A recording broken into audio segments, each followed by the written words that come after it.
Bonjour à tous, aujourd'hui on se retrouve pour un nouvel épisode sur le plan de communication.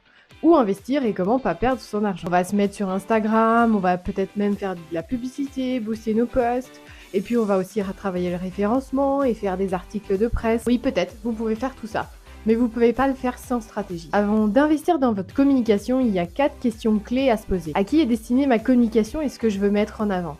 À qui est-ce que je vais vraiment parler? Quel est l'objectif de cette communication? Qu'elle soit globale ou que ce soit une communication boostée via une campagne, quel est son objectif? Récupérer des leads, augmenter votre notoriété, puisque chaque objectif implique une action différente. Ensuite, quel est votre message? Est-ce qu'il est vraiment clair?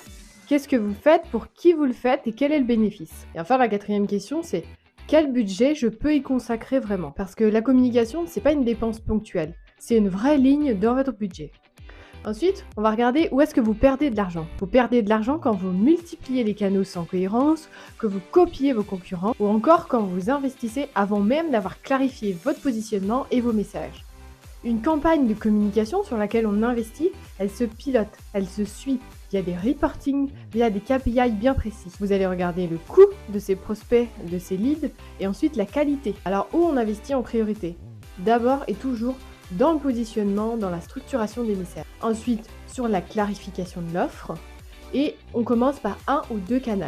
Enfin, c'est la répétition et la cohérence qui va faire que votre campagne va fonctionner. Un bon plan de communication ne commence pas par publier et déployer, mais bien par clarifier et structurer. Et vous, de votre côté, est-ce que votre communication est une accumulation d'actions ou bien une stratégie? À très vite!